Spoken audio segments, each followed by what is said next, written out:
The seminar with Marvin was really good. He taught us a lot of things from technical to fundamental analysis, which I'm really excited to apply.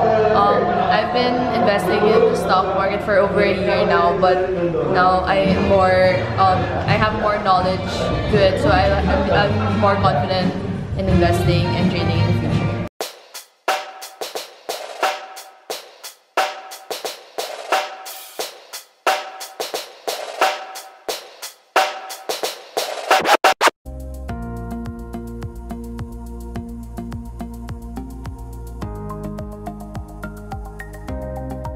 Good afternoon, and I'm here in the StockSmart seminar. And so personally, I don't know anything about stocks, but I am interested in it. So that's why I enrolled in Marvin's this seminar, because I've been hearing a lot of good feedbacks, and I've been watching his YouTube videos, and it really got me interested into getting into stocks. So, but before I jump in, I want to know more about the things that I'm getting into first. So that's why I enrolled here, and so far everything's been great. We're learning a lot, and as soon as markets open on Monday, we get to apply what we learned. And right now we're going to get into fundamentals, and it will really help us narrow down and choose our companies into where we put our money into. What happened in the past can happen again. That if there is a pattern like this that forms, then after forming this, it starts going up. You are now over here looking at another pattern. As you start to look at it, you see, oh, before it did this, as it was doing this, it went this way. Yes? And you're here again. You're actually believing that what happened in the past can happen again. Ako natutunan ngayong seminar about technical analysis. Bali may checklist po ako na ng indicators kung kailan magba-buy or mag-sell ng stock if ever nakabili na. Then I think effective po siya kasi tinry ko po this week yung mga natutunan ko dati. Tapos may gains naman po. Technicals is you looking at the past to analyze the stock today. Fundamentals is you looking at how good it can be in the future to analyzing it today. So yun, very helpful yung seminar, and before wala akong idea talaga sa technical analysis or fundamental, pero after the seminar of Sir Marvin, sobrang helpful and sobrang parang yun yan, build yung conviction and naging super confident ako na i-trade yung market. So thank you StockSmart and Sir Marvin. Because 5.5 is lower, higher? Lower. Agree? 5.5 is lower, 5.9 is higher, 5.5. Yes?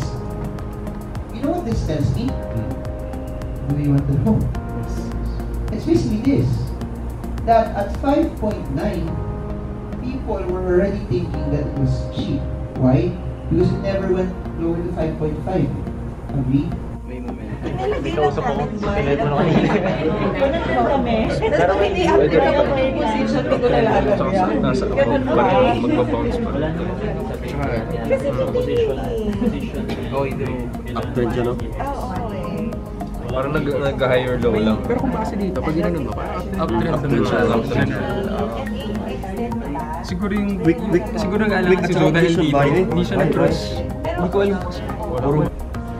So, the technical analysis, I learned a lot basically because nung una, pag tinitingnan mo yung charts, nakakahilo. But then, as the course went on, medyo naiintindihan mo kung bakit nag-red or nag-green, tapos paano mo masasabi kung may buy signal o wala, or dapat bang hold muna.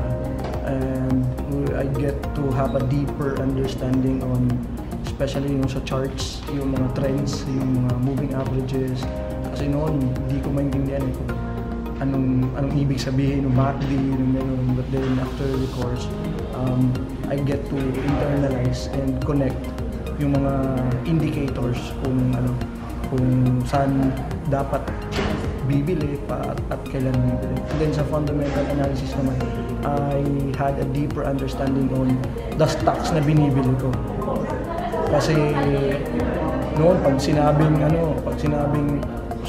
tumataas yung price, hinihintay tapos nagbebenta, pero ngayon medyo napipili na kung sa anong stocks at anong mga trades o anong stocks na binibili basing dun sa fundamentals. Kaya mas confident tsaka mas firm yung decision kung anong stocks na binibili.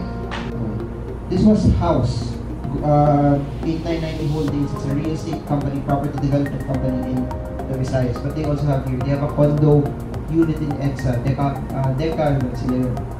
Ngayon, buy or avoid? Buy or avoid? Avoid. Why? Because who's dominating, buyers or sellers? Do you know what will happen next? No. But what I know is this, if sellers are dominating, I don't want to be in an area where sellers are dominating because I know more sellers bring the prices up or down. Now, look at what we did. Look at what we did. We analyzed everything in less than 10 seconds. That's why I can watch 50 stocks a day because it doesn't take more than 1 minute to analyze.